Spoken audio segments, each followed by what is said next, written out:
Okay, so I'm very pleased to welcome you all to the first seminar of the new year. And we have a very distinguished speaker today, Professor Effy Vayena. She is Greek.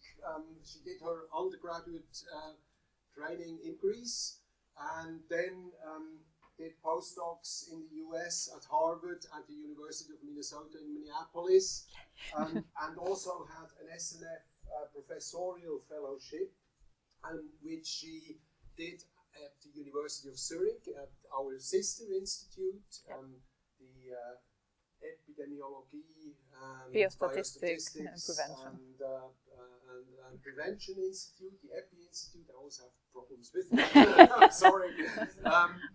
And she is now the professor of bioethics at ETH in Zurich, and her interests are really about digital health, digital lives, public health, and she is also chairing the ELSI committee of the network of precision medicine, personalized medicine that we have in Switzerland, which is funded by the State Secretariat.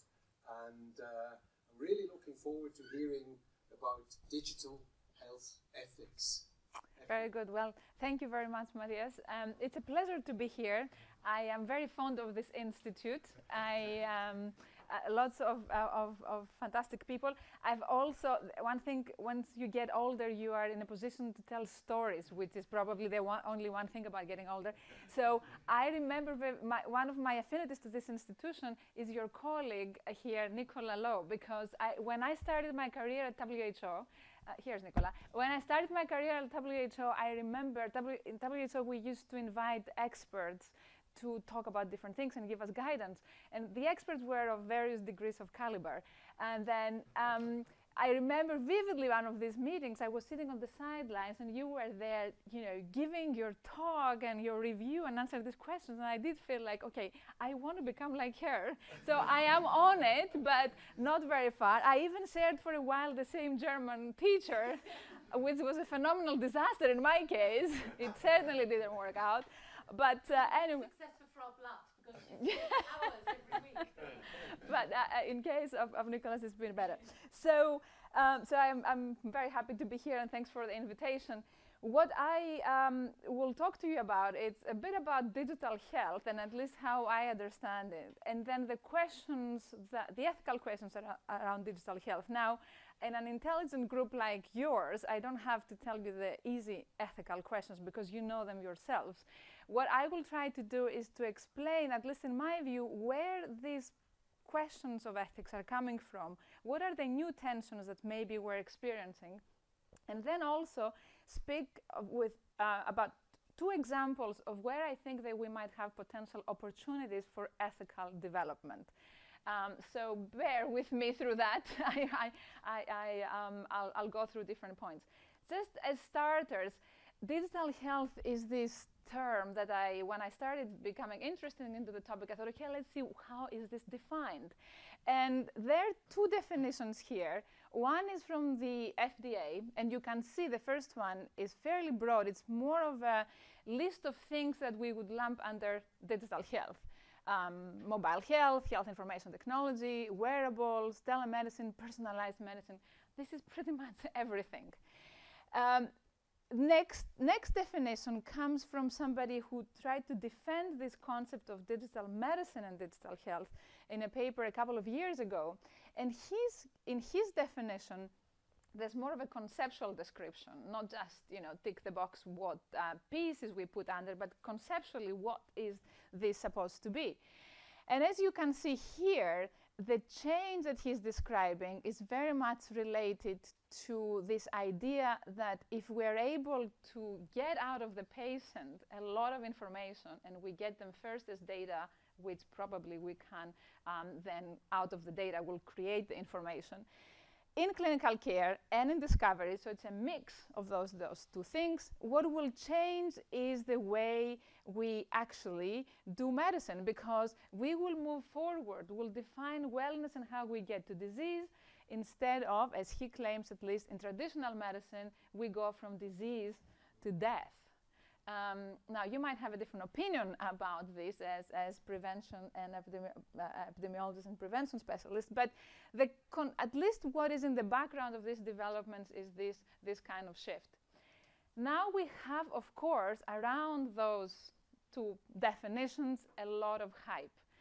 One of the people who are behind this promotion of the concept of digital everything around health is Paul Saunier, and this is what he put out a couple of years ago. Again, as you can see, he speaks of two revolutions, and of course in this area there's a lot of emotive kind of language. There are revolutions, there are amazing things going on. It's pretty exciting.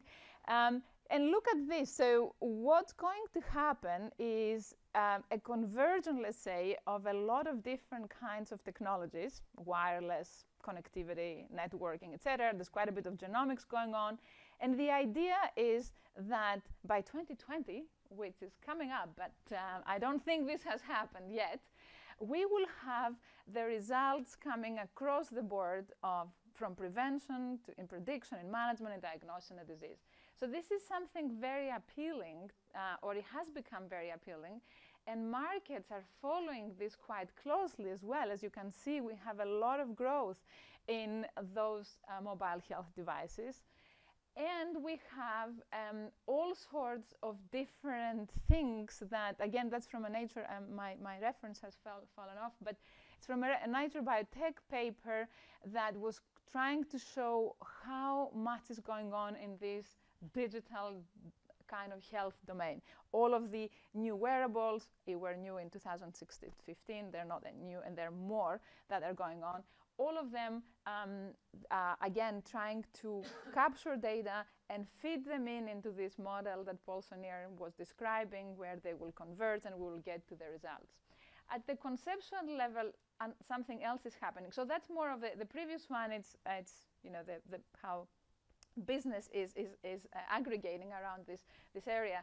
This is what's going on at the epistemic level at the same time, and it's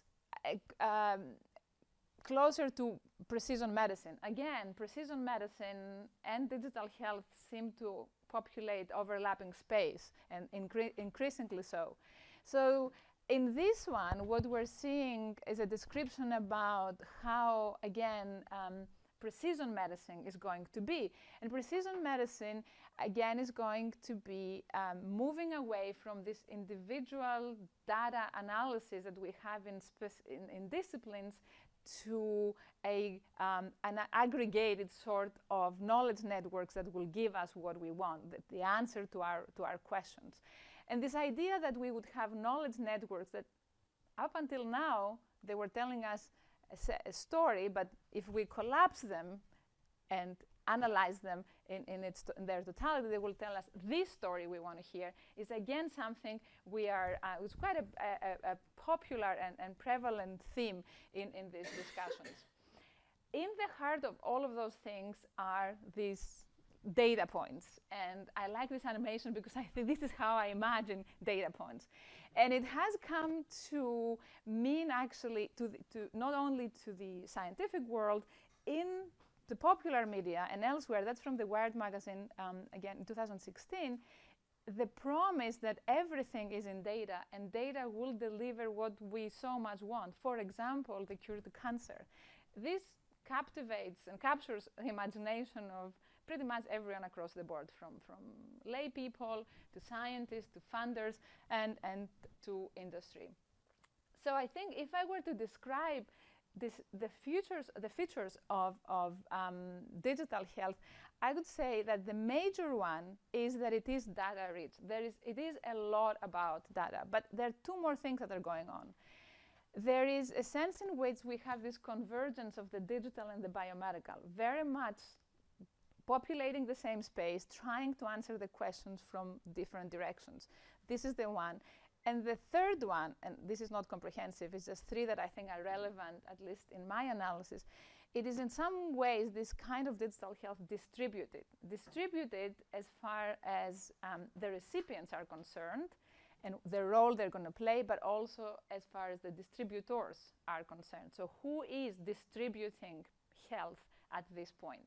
let me give you a couple of concrete examples in how I understand that. In terms of convergence, I've been lately fascinated by this application. It's called face to gene. So the idea is that for patients with genetic diseases, and 40% of genetic diseases have some expression in our facial structures, you can take a picture of the patient, upload it to this repository of pictures. It's a closed repository. There is AI in that, analyzes the facial data. A system that learns also, it's a supervised system, but it learns of itself. And the deliverable, what it answers to you, is the condition that is likely to be associated with this facial structure, and then a further layer, which is the genetic variants that are probably associated, or that we know are associated with a condition that came up as the likely diagnosis. I find this fascinating, and there's one more there. You're fascinated too. I know.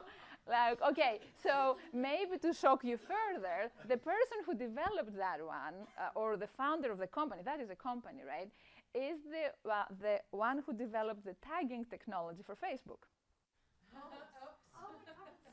That's where the knowledge is. That's where the technology is. Now, now again, for me, that I look about what could be the ethical problem here, I also was delighted to see that in the middle of that there was this arrow. So this is a technology that is compatible with HIPAA, which is the American the privacy protection law, and EU, not with the new one maybe that's coming into effect in May, but certainly with the one we are working on right now. So that fascinates me in terms of convergence of a lot of different things, certainly here, the genomic, the biomedical, and the AI. Now, when I look at this slide, I always remember of this slide, which is the arrow going the other way. That is from genes to faces. This is a controversial paper, and I was in the midst of that controversy for a while, so but we can talk about this later. Now, the paper that maybe it was probably an oversold, but it made the point that you can go from whole genome sequencing data to the facial structure. And what it was showing, again, it was a bit of an oversold, but I think it's not likely to believe that we'll go that way. These are the real person versus the person that was developed by the computer that used the particular algorithm. So the convergence converges back and forth. Now, in terms of data reach, I'm going to use two examples that are not your typical maybe examples. They are a screening of two studies. One was screening for pancreatic cancer using web search logs. That was published in 2016. It comes out of the Microsoft lab. Eric Horvitz, who is a very, very well-known researcher, kind of proposed that idea first. It got quite a bit of attention, and then last year he moved the project to the early signs of lung carcinoma, again through web search logs. In these cases, they used web search logs that Microsoft has. Now, this is again a very different category of data if you're trying to think in terms of typical data, right? But that's again another possibility of deliverables of this digital health, going back to expanding the possibilities. In terms of distribution, I have two other examples here. One is this digital pill that was approved by the FDA, I think it was in October this year. It is a pill, Abilify MySide is a pill for schizophrenia, from all diseases that you could actually approve a digital pill. And the way it works is the sensor that you ingest can actually send signals to a patch that you wear, which communicates with your phone and can release the information of whether you took the pill or not. It created quite a bit of enthusiasm around, this is the first digital pill that was approved by the FDA. It posed the big question, what is the FDA looking at that? Because the compound in and of itself is actually not new. It's been on the market. What's new is the digital part of it. So the fact that you can know whether you took it, and this can be on your patch, on your phone, and then send it over to your physician or to whoever you want. There was a bit of a complication because the patients here are patients with schizophrenia, bipolar disorder, and I think it was in this spectrum of disease, I think for those two, schizophrenia and bipolar disorder, which poses certain other questions. But it was the point that I want to draw from here is that this kind of concept of digital health is it opens up to distribute it to so many different parameters. Again, from the compound to the digital, to pace, to the digital, things that we used, for example, in the approval process to look for are relevant, but then there are additionally other things that are relevant. For example, privacy of the people here who take these drugs and access to their medication, etc. In terms of distribution, another point, this is Facebook. Facebook has developed and has rolled out AI, artificial intelligence, to prevent suicide.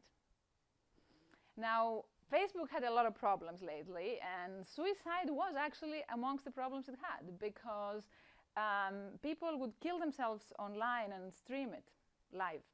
And they were asked repeatedly to control that, but Facebook said they didn't have the possibility to control everything. But they were approached by a lot of other organizations that care about mental health and suicide prevention, and they told them, you got so much data, you have to be able to do something. So they did this application. So if they read clearly they scan your posts, and if they think there's something that could flag the possibility that you might be contemplating suicide, you get a pop-up saying that we're reaching out to offer help.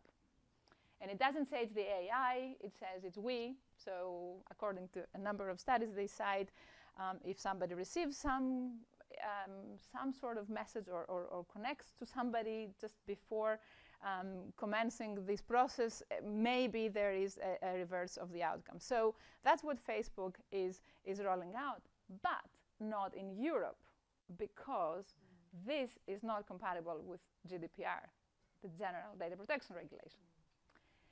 So I think that's, again, for me, a very interesting question, because as much as I like privacy protection and GDPR, I'm saying, like, okay, what would I decide on this particular case? But the point I'm trying to make is not about the GDPR, is how, again, the provision of digital health is distributed to actors that typically were not part of the game of health. Now, Facebook seems to be quite important, not only because it has the data of 2 billion users, but also because it sits on the data, it has the technology that maybe some other players don't have. And that brings me straight into this idea and this concept of data and the problems that it's been raising.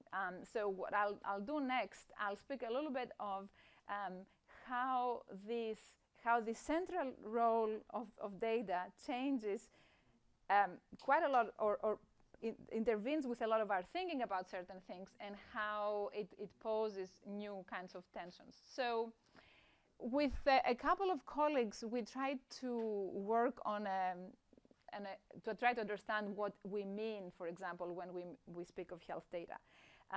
If we were looking at web logs and Facebook data, that typically are not health data, or we wouldn't classify them as health data in any of our understandings. So what's happening, however, is we did use very typical health data for all sorts of ways we have so far, and they're very relevant to digital health as well. But the interesting, perhaps, thing that's going on is that we have these so-called expanded sources, things that we didn't necessarily use before, or maybe we did, but only perhaps slivers of those. And certainly the behavioral and social that we can collect now are much more. So this is a slide from what's going on in 60 seconds in 2017. I think in 2018 it's going to be different. And if you look at those these kind of organizations that collect data, you could see that they're actually, for most of them, at least I am aware of studies, health-related studies, that have been done using those data. And it's not just the research part. This part has also potential for delivery. If you take Facebook, there was a similar app on mental health developed for Twitter users. A few years ago, it was pulled off the market, not off the market, off off the market. But again, you see that this expanded data that are not necessarily health data, but are used for health purposes. Along with that comes these new capabilities, the analytical, the data analytics. And I think this is what converts a lot of these expanded sources of data to useful data for health. And it does that not only for the expanded sources, but also for our traditional sources. So the capabilities, what we can do increasingly, it is a quite crucial component. The last part on this pie is who can do that and who is responsible for this. And this is yet another change. Again, you have the traditional stakeholders. We always had them in health and in healthcare. But there are new ones that come into this game, bringing a different business culture. They come primarily from the private sector, like a lot of the ICT industry, and they're taking a very interesting role. So the reason I'm bringing up this ecosystem, at least understood in such a way, is because I think it raises particular kinds of tensions that translate, in my view, to ethical questions. Now, if I ask you, you've been dealing with data for a long time, you will clearly say, okay, we have privacy issues, you have control issues, you have data quality issues. These are the issues that we can quickly think are important, and they are very important. But what else might be there, and where these nuances of these ethical questions may be coming from? So one, I think, area of tension is in what I would call, with perhaps an outdated term, but still useful, the data taxonomies. We used to classify data in certain ways. We had the health data, we have financial data, we have these groups of data. And different things apply often to these different categories. They have different characteristics. They can tell us different things about ourselves. Now we have this melting of everything. In the European tradition, we tend to speak of personal data. It doesn't matter where they come from. But even in the even if you just speak of personal data, there's just different categories. So what kinds of problems do we might consider seeing in terms of how we protect this data, or how we use them, or how we distribute them when the taxonomies are broken? We have another issue as well. We have a problem with what is public and what is private, and that is coming mostly from the expanded sources. Again, we knew that we have private data somewhere because we consider them private. We shared in confidence within a certain context. So there was some contextual integrity into the data that we openly shared. That is something we're trying to work out where the line is. When you search on the web, is it private or is it public? And what is that you expect? What expectations do you have for potential uses of this kind of data? If we don't know where the line is, how are we going to treat the question of protection, or what is allowed, what kind of uses might be allowed? The other thing we have in the pink box of analytics is that, at least in a lot of new analytics, we have these new algorithms, or actually new in the sense that they have different capabilities. And increasingly, several of those seem to be opaque to how they result into how they offer their result. And we're using, again, the AI Facebook, the AI suicide prevention could be one of those. We don't know how they get to their results. Would it be open to us? So these new methods come with interesting questions about how they can be explained, what kind of maybe bias they bring into the outcome, what we fed them, what it came out. That, again, poses from my perspective, questions of what is the right thing to do and who is responsible, with questions that we ask in ethics. We also see the, again, dissolving line between research and clinic. Genomics is a good example of that. How much of what we do in a particular context in this big digital health, data-driven cloud is research, and where clinic begins. The reason this is important from the perspective, at least, of ethics is because we have different rules in the two different contexts. certain risks are allowed in one context that in the other context we should be have an answer for. So again, that poses old questions, but in a context that we again have to understand better. The new actors, which are the data companies, in my opinion, I think they bring some very, very difficult challenges in two ways. They sit on massive amounts of data that, as I try to explain, can be health data. And they have the capacity, because they sit on that and because they're so enormous, to produce powerful analytics. And so the question I think that we have to ask there is, what responsibilities do these kind of data controllers that are increasingly grow in size have in the context of applications and digital health applications? The new roles and the partnerships. One of the themes of digital health has been that the patient can be actually at a very central role, because you have the devices, you can collect the data, you can do so much more than we used before. The idea is that we as citizens and as patients have a new role that tends to be a more empowered role. Now, again, what sometimes escapes our attention is the line between this alleged empowerment and how vulnerable we become in different ways. For example, in submitting a lot of data to different contexts, and then the control we have over what may or may not happen with that. So for me, these kinds of tensions, I think they throw up questions that are not necessarily the same with the ones we've been thinking about. Privacy, yes, is a question we've been thinking about for a long time. It is not new. Confidentiality in this kind of research we're doing are not new. Distribution of benefits when we have a product are not new. But what kind of nuance they get in this particular context, I think, is what we need to be thinking a little bit more about. So the question I'm quite interested in is, are we then equipped with what we've been thinking about? We've been doing medical ethics, bioethics, even public health ethics for quite some time. Do we have the tools, the frameworks, the concepts that will help us address these types of questions? I'll give you two examples where I think we have quite a bit, but we probably need to be innovating in this side of things, not just on the technology. My first example is from data sharing. So one premise for the development of digital health further and for precision medicine is that we have to share data. And the common acknowledgement is that we don't know how to do that. This is from a year ago, from BBMRI,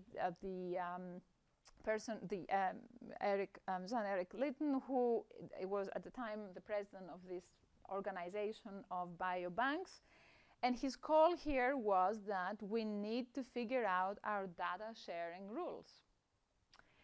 So if you ask around, everybody will tell you that, well, we all know that we need to share data, but actually we're not sharing as much as we should have. And I think that's correct. Now, we had the same question at the Swiss Personalized Health Network. If this is a network about data that will promote precision medicine, will promote digital health, do we need rules of how we're going to share data? The law is not giving you the specific rules. You have to translate them into some sort of practice. So for that project, we thought, okay, let's look what kind of guidelines are available about data sharing. Surely we're not the first ones to think about that. And see what we can learn from them before we develop our own. We did that, and then we thought that's quite an interesting project. Let's pursue it a little more. So we found that there are 230 guidelines and best practice proposals coming from, this is not literature, this is not papers because you will find thousands of papers speaking about data sharing and principles. These are guidelines that come from either scientific society or a research funder, national or public policy organization, government organization, scientific consortia, or international public policy organizations. So we identified 230 that cover the kinds of data you see on the top, which is all sorts of data. And these are the countries that we looked at. It's probably not exhaustive, but it's 230, and we've been producing these guidelines for 20 years, how to share data. And yet, still in 2017, we're thinking we're not sharing enough. We have somebody in our group who said, okay, I'll do a network analysis to see if they're related at all, these organizations, in relation to the data sharing or not. This is how it looks like. They're not looking to be particularly connected. But the most interesting thing for me was, what are these guidelines saying? What is that we should be doing? What's the principles that matter when we want to share data? And what we found is nothing utterly surprising. All these organizations tell us to pay attention massively to three things: privacy, informed consent, and data quality and curation. So there's consensus in what we should be paying attention to. There's also consensus in what we shouldn't pay too much attention to. Look at solidarity, or look at group rights, look at a little bit. Integrity doesn't score very high. No. And that begs the question, so is it that, of course, privacy, informed consent, et cetera, are very important, but have we been consistently pressing something and putting forward something that actually hasn't resulted in too much of what we really want to do? And if we were to produce more guidelines and best practice, can we learn something from this? Is it possible that we've paid more attention to certain things and missed out on things that could actually help us with data sharing? Or have we been doing this all along wrong? Our own, well, we submitted this paper, and we just last night heard that we have some minor revisions with acceptance. So we're quite happy about. I'm quite happy about this, because I think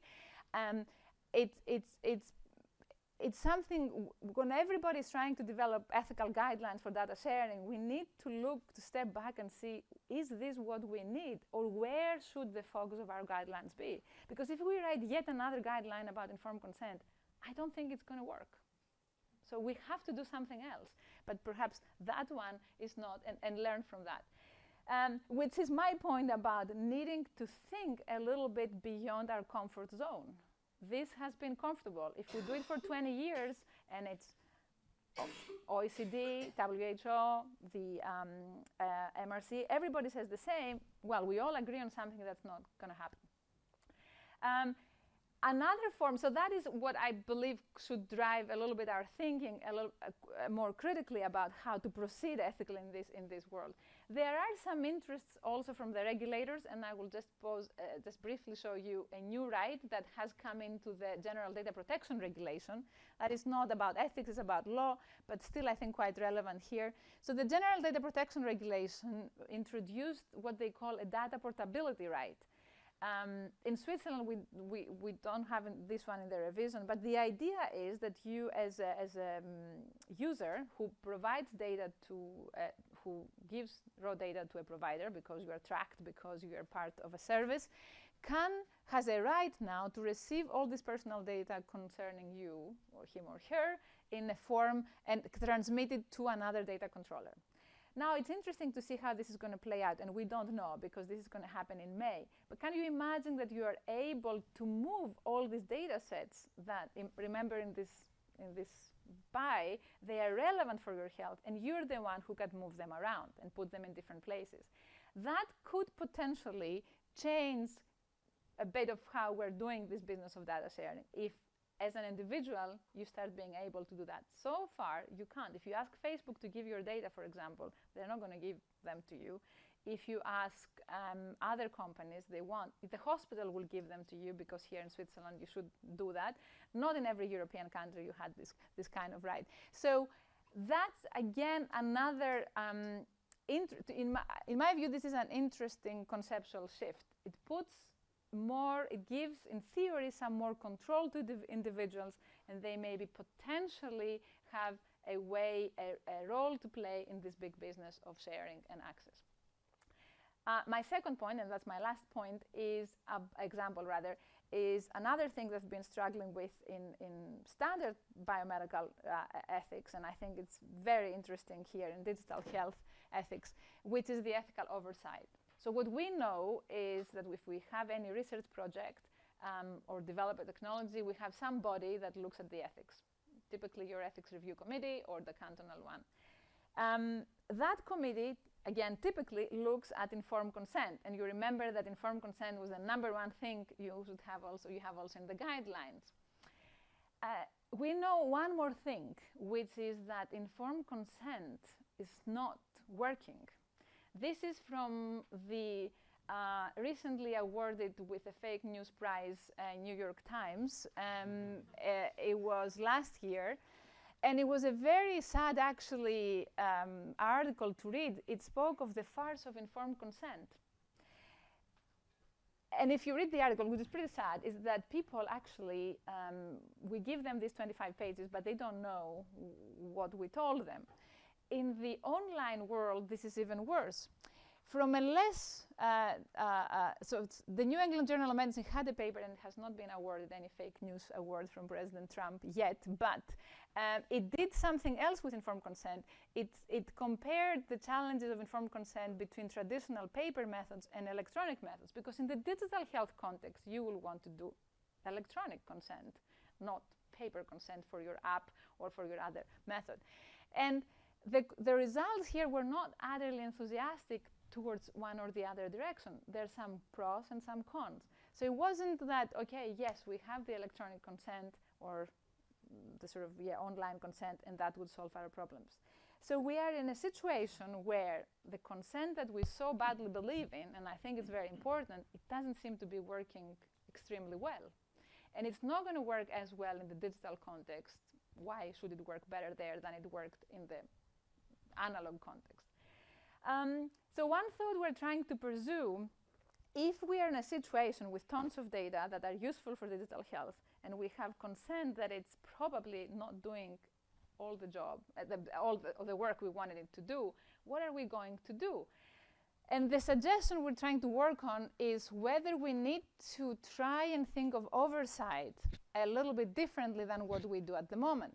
So now we just send a proposal to an ethics review committee, we have consent, and we think it's over. We're happy if everybody says yes and we proceed. But we know that in this context of digital health, with the data being what they are, we have a lot of uncertainty, we have a long temporal dimension. Data begin and seems to become immortal. They can keep copied and perpetuated forever. And we have relationships that come about us individuals through these data sets for which we have nothing to do with. We're never asked. We don't know what's going on. So how can we accommodate this very changing type of context with oversight mechanisms that maybe can take care at least of what maybe the consent is not able to do? And we're trying to work on an idea with finding a way to address some of these new problems. If it's uncertainty, we need to be more adaptive and more flexible. If the temporality is different, we need to monitor a project. We don't need to just do it once and forget about it and have a mechanism to respond. We have to be more reflexive and more inclusive. So try to figure out, can we map these needs to different mechanisms and procedures that, using existing tools that we have, we don't have to reinvent everything, but reframe and reshape the way we do some of those to address these kinds of needs. So in this project, on the oversight, again, we're trying to see if we go a bit outside our comfort zone, which is, okay, we have an IRB, we have an ethics review committee, they will take care of that, and we don't have to worry. Digital health is not going to work like that. Also, when products are out, when they're on the market, they go to the market probably faster than other traditional products went to the market. So how we can to expand this sort of oversight. And last, but not least, one of the things I've been struggling with is, since I came to the world of this big data thing, it seems to me that we're all obsessing with the problem of privacy. And I'm a big fan of privacy, so I like it. I think we should obsess. But I feel that it it shadows a lot of other issues and ethical questions we need to be addressing. And my kind of call and work is in trying to, yes, work on privacy, but see whether we can open up the space to address ethical questions that go beyond privacy. I'll close with this. This is a text from a book that some of you, maybe not the youngest among you, have read. And when I read that, I thought, wow, that was written yesterday, right? Today, it is increasingly assumed that the past and present of all of us, virtually every aspect of our lives, must be an open book. You've read it. You've read it. All right. And business empires are being built on this merchandising of information about people's private lives, which I would think, okay, somebody here is speaking about Facebook or Google. And the whole idea of privacy is a right worth cherishing, that we're losing the right to be left alone. This is from 1964, The Naked Society. And for over a century, we've been thinking like this, right? You could write this yesterday or today, and we'll feel that it's absolutely actual. So when I read this, when I'm reviewing 230 guidelines about data sharing, this is 50, 60 years, the other is 20 years, I'm dying to see when and how we're going to move a little bit forward, because it seems that we are sort of reinventing our problems, but perhaps not pushing to finding some of the solutions to move forward. So I'll stop here. Thank you.